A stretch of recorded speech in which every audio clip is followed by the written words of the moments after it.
person called Gursk. And yeah, let's see. So d4, knight f6. For those who are new, I'm gonna be playing 3 minutes, 5 minutes games. I'm not gonna be playing too much. I'm not gonna be playing at all actually with increment, because I wanna be able to flag you guys if I mess up and don't win in a sort of normal way. And probably be playing more 3-minute games against high-rated players, and then 5 minutes against slightly lower-rated players, so that I can comment a bit more and try and be instructive or whatever. Because I think that's one of the points of this whole banter thing. Anyway, we got ourselves a pretty standard Maran position. My opponent clearly has done nothing wrong so far, although this may have been a bit wrong. I think you should have taken with the bishop, since now knight g4 attacks both h2 and e3. He probably has to go h3 or g3, and then I take the bishop on e3, ruin his pawn structure, and it's gonna give myself some really nice dark squares as well.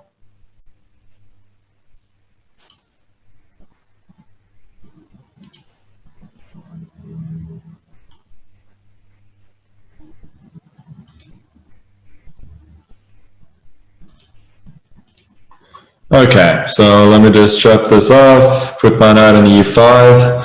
Looks very, very good. Next, I'm thinking of moves like g6, taking away the f5 square for his knight.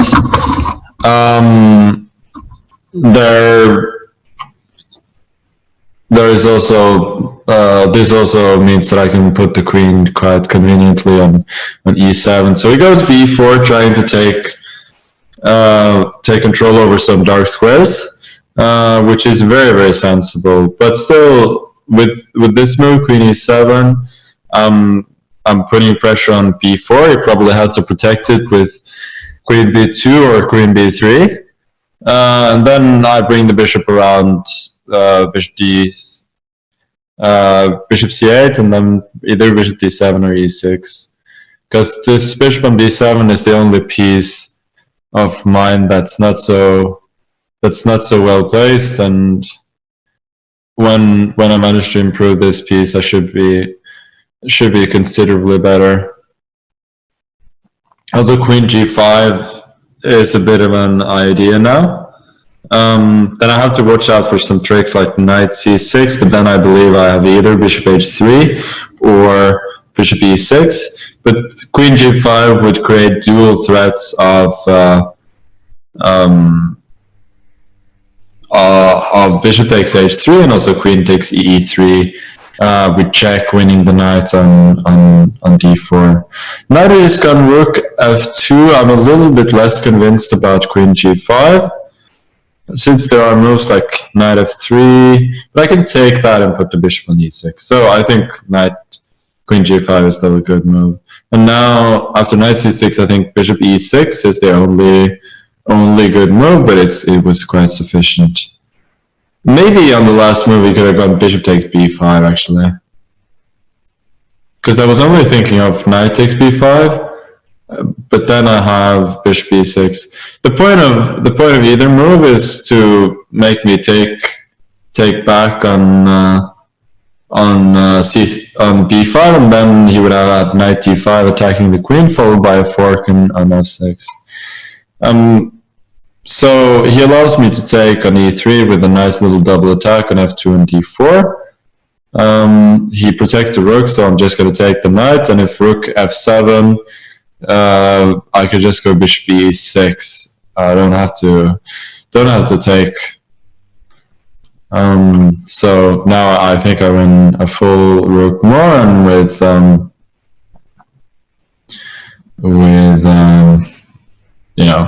rook and a bishop up should be plain sailing. Okay, not a bad game for my opponent at all.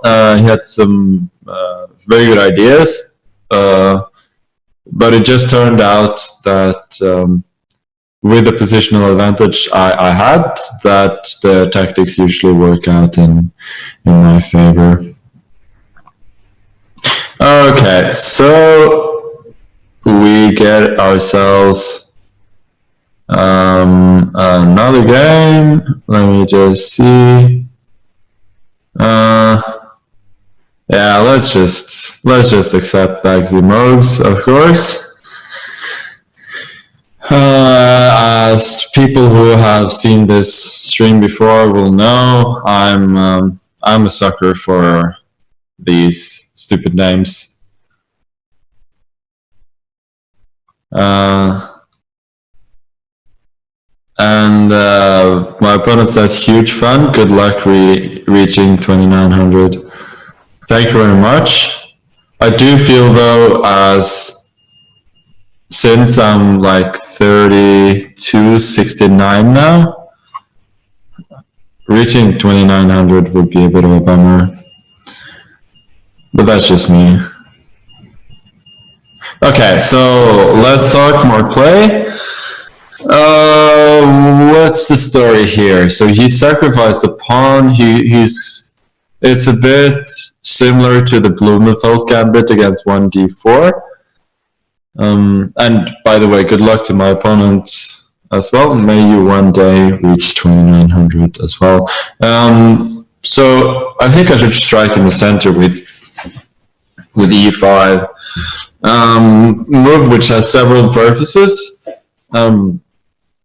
Obviously, opening up for the bishop on f8, so that the knight on b4 would not be hanging. And also, it was not so easy to actually take this. I probably should go to b8 actually. Knight a5 looks a bit weird. So he couldn't actually take an e5 earlier on, or he could, but it wasn't that great because of queen h4 check, and if g3 there's always queen to e4. So it will be interesting to see what he does now. Now he can take, because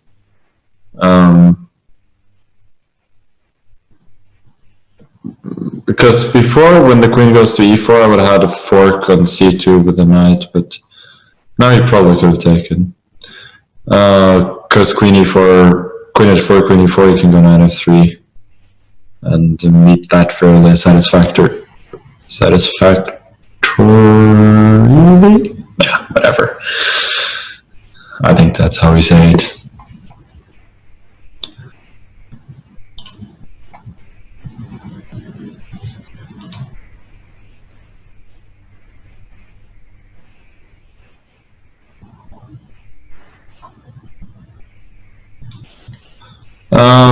So he goes bishop g5. Okay, I'm just gonna go f6. Try and keep everything sort of tidy.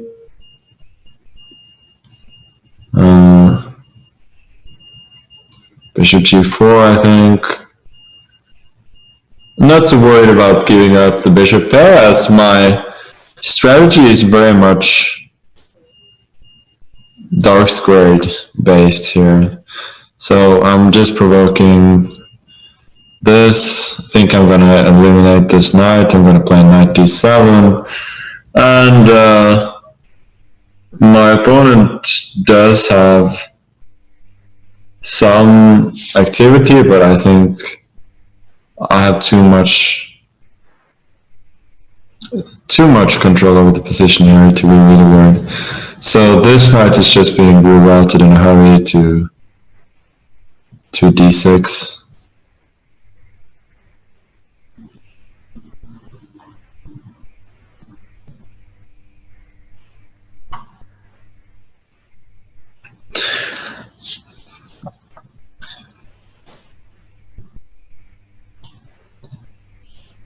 So now I'm just gonna put the queen on c5 probably. Yeah. Queen c5 check. King e2. So if you'd gone queen e3, I think I just would have gone b6. Trying to keep the blockade at all costs. Now I'm seeing that I'm running short on time actually. Like spending so much time yapping that I'm actually a little bit worried. Okay, I'm just gonna take this, rook f8, hopefully start invading.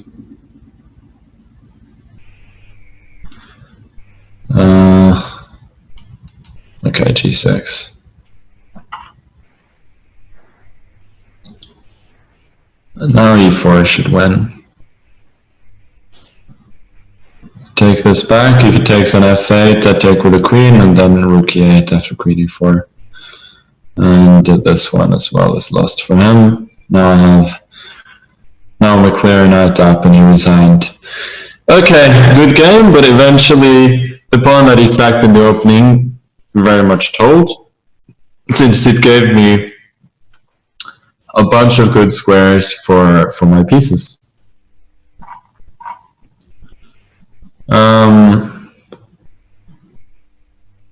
And as I said before, if you want to play, you should challenge me at